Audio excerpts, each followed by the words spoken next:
The Exorcist by William Peter Blatty, narrated by Stephen Attenborough. For Julie. And as Jesus stepped ashore, there met him a man from the city who was possessed by demons. Many times it had laid hold of him, and he was bound with chains, but he would break the bonds asunder. And Jesus asked him, "What is your name?" And he answered, "Legion." Luke 8:27-30. Prologue. Northern Iraq. The blaze of sun wrung pops of sweat from the old man's brow, yet he cupped his hands around the glass of hot, sweet tea as if to warm them. He could not shake the premonition. It clung to his back like chill, wet leaves. The dig was over. The tell had been sifted, stratum by stratum, its entrails examined, tagged, and shipped. The beads and pendants, glyptics, phalli, ground stone mortars strained with ochre, burnished pots. Nothing exceptional. An Assyrian ivory toilet box. And man. The bones of man. The brittle remnants of cosmic torments that once made him wonder if matter was Lucifer upward groping back to his god. And yet now he knew better. The fragrance of licorice plant and tamarisk tugged his gaze to poppied hills, to reeded plains, to the ragged, rock-strewn bolt of road that flung itself headlong into dread. Northwest was Mosul, east Erbil, south was Baghdad and Kirkuk, and the fiery furnace of Nebuchadnezzar. He shifted his legs underneath the table in front of the lonely roadside chikana and stared at the grass stains on his boots and khaki pants. He sipped at his tea. The dig was over. What was beginning? He dusted the thought like a clay-fresh find, but he could not tag it. Someone wheezed from within the chikana, the withered proprietor shuffling toward him, kicking up dust in Russian-made shoes that he wore like slippers, groaning backs pressed under his heels. The dark of his shadow slipped over the table. "Kamanchai, Chawaga." The man in khaki shook his head, staring down at the laceless, crusted shoes caked thick with debris of the pain of living. The stuff of the cosmos, he softly reflected. Matter, yet somehow finally spirit. Spirit and the shoes were to him but aspects of a stuff more fundamental, a stuff that was primal and totally other. The shadow shifted. The Kurd stood waiting like an ancient debt. The old man in khaki looked up into eyes that were damply bleached as if the membrane of an eggshell had been pasted over the irises. Glaucoma. Once he could not have loved this man. He slipped out his wallet and probed for a coin among its tattered, crumpled tenants, a few dinars, an Iraqi driver's license, a faded plastic Catholic calendar card that was 12 years out of date.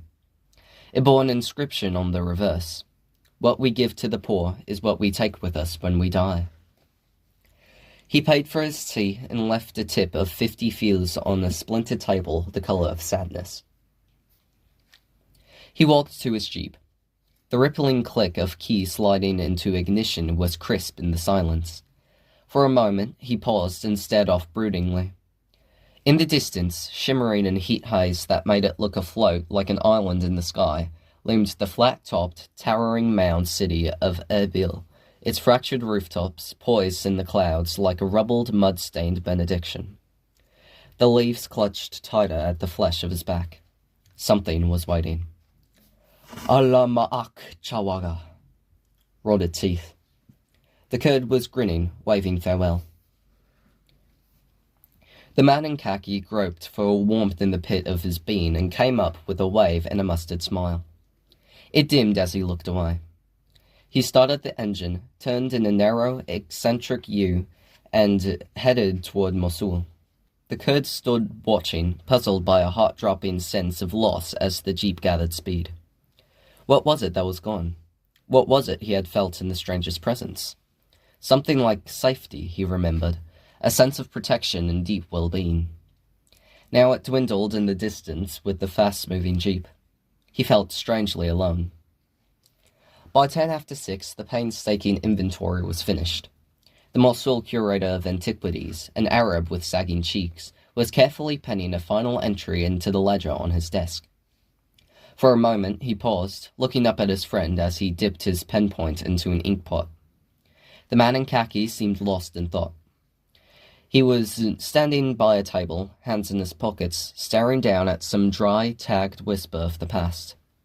Curious, unmoving, for moments the curator watched him, then returned to the entry, writing in a firm, very small, neat script until at last he sighed, setting down the pen as he noted the time.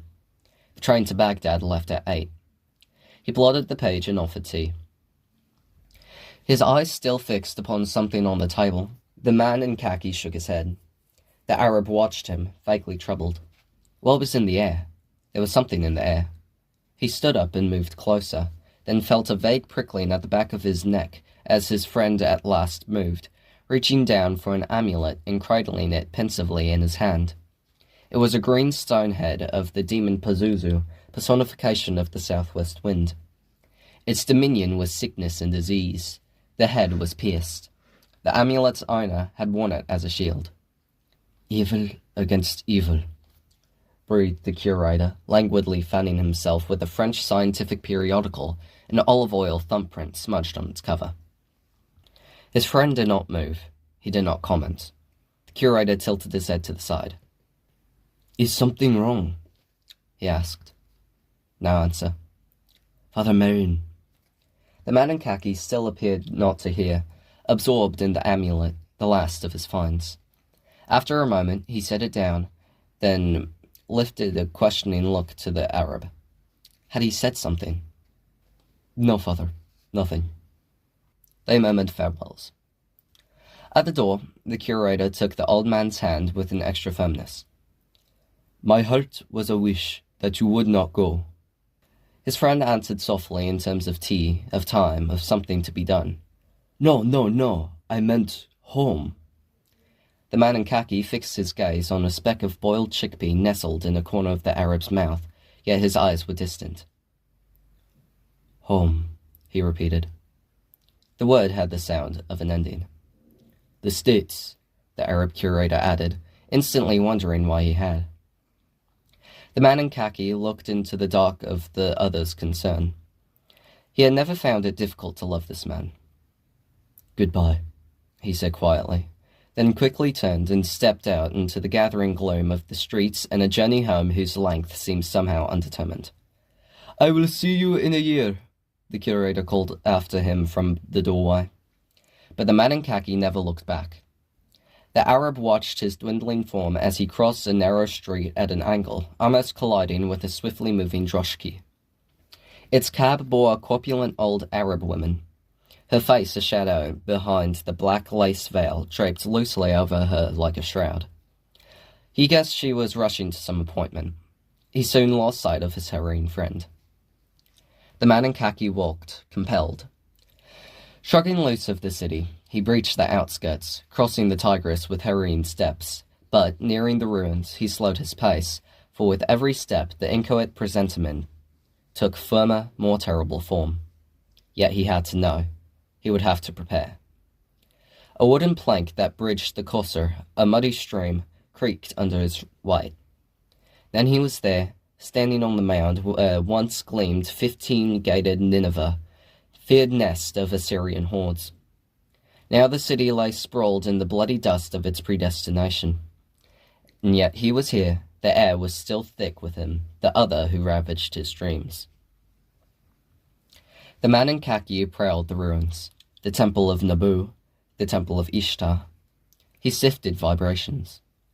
At the palace of Ashurbanipal, he stopped and looked at a limestone statue, hulking in situ. Ragged wings and taloned feet. A bulbous, jutting, stubby penis, and a mouth stretched taut in feral grin. The demon Pazuzu. Abruptly, the man in khaki sagged. He bowed his head. He knew. It was coming. He stared at the dust in the quickening shadows.